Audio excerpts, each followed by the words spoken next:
आज की क्लास में हम सीमन या तो वीर्य का जो शुक्र होता है, वीर्य में जो शुक्राणु होते हैं, है ना, उसके बारे में हम पढ़ने वाले हैं। वीर्य किसे कहते हैं, वीर्य में होने वाले शुक्राणुओं को कैसे पहचानेंगे, है ना। तो शुक्राणुओं, शुक्राशय द्रव और क्या पुरस्थ एवं कौपर्स ग्रंथियों के स्त्राव को एक साथ क्या कहा जाता है, वीर्य कहा जाता है। ठीक है, शुक्राणुओं के साथ साथ शुक्राशय का जो द्रव रहेगा पुरस्थ एवं कौपर्स जो ग्रंथि है के स्त्राव से जो बनती है, हम इन चारों को एक साथ क्या कहा जाता है, वीर्य कहा जाता है। इसमें यूरेथ्रिया की जो दीवार होती है ना, यूरेथ्रा की जो दीवार होती है उसमें स्थित कौन, यूरेथ्रा की जो ग्रंथि होती है उसी का स्त्राव भी सम्मिलित होता है। यूरेथ्रा की दीवार के साथ साथ स्थित जो होने वाली यूरेथ्रा की जो ग्रंथि है उसका स्त्राव भी सम्मिलित होता है। यह जो मैथुन की अंतिम चरण में यह गाढ़ा सफ़ेद रंग का हो जाता है ना, गाढ़े और सफ़ेद रंग के रूप में निकलता है। मनुष्य की जो एक स्खलन से, मनुष्य की एक स्खलन में 2.5 से लेकर 3.5 मिलीलीटर वीर्य निकलता है। ठीक है, एक स्खलन से 2.5 से लेकर 3.5 मिलीलीटर वीर्य की प्राप्ति होती है, मिलती है, जिसमें 20 से लेकर 40 करोड़ जो शुक्राणु मौजूद होते हैं, है ना, हो सकते हैं 20 से लेकर 40 करोड़ शुक्राणु मौजूद हो सकते हैं। इनमें केवल जो 80% जीवित होते हैं, है ना, जीवित अवस्थाओं में मौजूद होते हैं 80%।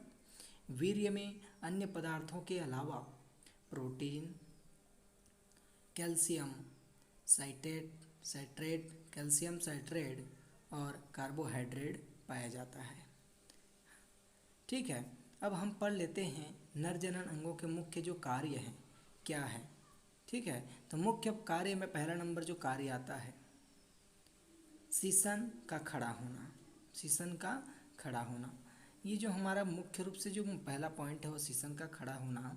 मैथुन की इच्छा होने पर सीसन की धमनियाँ, है ना, जब भी मैथुन की इच्छा जागृत होती है तो सीसन की जो धमनियाँ होती हैं रुधिर को सीसन के स्पांजी उत्तकों में पहुंचा देता है ना। सीसन की कौन सी स्पांजी उत्तकों तक पहुंचा देती है धमनियाँ उस ब्लड्स को, है ना। फलतः जो उत्तक होते हैं वे क्या होने लगते हैं, फिर फूलने लगते हैं और सिराएं दबकर रुधिर प्रवाह को रोक देता है, जिससे सीसन का जो खड़ा होना होता है वो प्रक्रिया शुरू हो जाती है। उद्दीपन समाप्त होने पर अर्थात स्खलन पूरी रूप से समाप्त हो जाती है, यह वीर्य बाहर निकल आती है, सिराओं से रुधिर वापस लौट जाता है, धमनी सिराई रहती है वह सिराओं के माध्यम से वापस लौट जाती है और जो सीसन होती है वह अपने पूर्वावस्था में लौट आती है।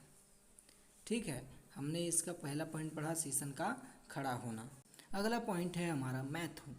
अगला पॉइंट क्या है, मैथुन।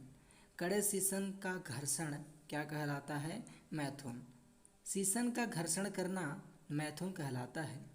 ठीक है, इस समय यूरेथ्रा की जो कोशिकाएं होती हैं, यूरेथ्रा की कोशिकाएं एक द्रव का स्त्राव करते हैं जो सीसन घर्षण को सरल बना देता है। ठीक है, एक द्रव को यूरेथ्रा कोशिकाओं द्वारा एक द्रव को स्त्रावित किया जाता है जो सीसन के घर्षण में क्या होती है, सरलता प्रदान करती है। यह द्रव के समान होता है, यह द्रव जल के समान होता है और मैथुन के अंतिम चरण में स्खलन होता है। अंतिम चरण में स्खलन होता है अर्थात वीर्य बाहर निकल जाती है। ठीक है, स्खलन की जो प्रक्रिया होती है जिसमें वीर्य बाहर निकल आती है तब वह अंतिम चरण समाप्त हो जाती है। अगला जो पॉइंट है तीसरा नंबर, स्खलन। सीसन से वीर्य निकलने की जो क्रिया होती है, सीसन से मुख्य रूप से जो वीर्य निकलने की जो प्रक्रिया होती है उसे स्खलन कहते हैं। ठीक है, उसे उस प्रक्रिया क्या कहते हैं, स्खलन कहते हैं। और मैथुन के घर्षण से के कारण सीसन की जो उत्तेजना बनी रहती है, जिससे वृषण की पेशियां संकुचित होकर वृषण, अधिवृषण और शुक्रवाहिनी को देह गुहा के पास ला देती है। जब वह उत्तेजित होता है, उत्तेजनावस्था में होती है, तब वृषण की जो पेशियां होती हैं वे आपस में संकुचित हो जाती हैं और वृषण को, अधिवृषण और शुक्रवाहिनी को देह गुहा के पास लाके स्थित कर देती है। मैथुन के अंतिम चरण में मेरुरज्जु के उद्दीपन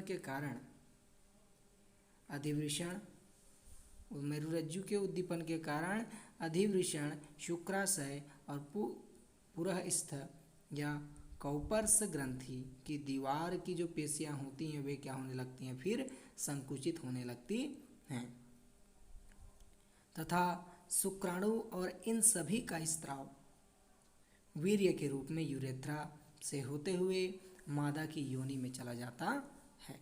ठीक है ना। शुक्राणु के साथ साथ इन सब का भी स्त्राव होता है यूरेथ्रा के कारण और मादा की योनि में यह प्रवेश कर जाता है। स्खलन एक प्रतिवर्ती क्रिया है। इसके द्वारा शीशन का जो रिक्त रक्त होता है वह रुधिर वाहिकाओं में आ जाता है। शीशन में जो ब्लड्स होती है और रुधिर होती है वह वाहिकाओं के माध्यम से वापस आ जाता है और सामान्य स्थिति में शीशन लौट जाता है। वीर्य स्खलन उत्तेजना के आवेग में अंतिम स्थिति में होता है। वीर्य का जो स्खलन होता है उत्तेजना के अंतिम स्थिति पर होता है ना। पौरुषों में जो यौवन आरंभ होता है वह इसकी अब चर्चा करते हैं कि जो मुख्य रूप से यौन आरंभ होती है वह 12 से 16 वर्ष की आयु में पुरुषों में यौन आरंभ नरजनन अंग विकसित हो जाते हैं। 12 से लेकर 14 वर्ष की जो आयु होती है उसमें नरजनन अंग विकसित हो जाते हैं। इसी अवस्था को यौनावस्था या यौन आरंभ कहा जाता है। ठीक है, यौन आरंभ कहते हैं। इस समय वृषण से टेस्टोस्टेरोन हार्मोन स्रावित होने लगता है। जब वह विकसित हो जाता है नरजनन अंग तो उससे क्या होने लगते हैं, टेस्टोस्टेरोन नामक हार्मोन स्रावित होते हैं जो बालकों में ऐसे लक्षण का विकास करके उत्तेजित करता है, ऐसे लक्षणों का विकास कर देता है ना, जो परिपक्वता को प्रदर्शित करती है और वह द्वितीयक लैंगिक लक्षण कहलाती है। अर्थात वह दूसरे लैंगिक लक्षणों को के प्रति क्या हो जाती है, वह आकर्षित होने लगता है और द्वितीयक लैंगिक लक्षण कहलाता है। आवाज़ का भारी होना, इसके जो मुख्य लक्षण है आवाज़ का भारी हो जाना।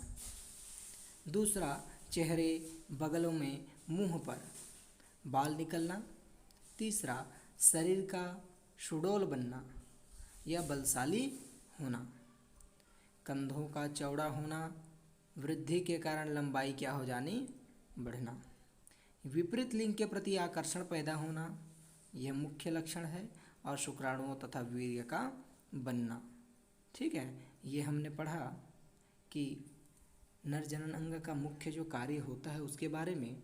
अगले जो टॉपिक हम पढ़ने वाले हैं वह मादा जनन अंग के बारे में हम डिटेल करेंगे। इस वीडियो में बस इतना ही।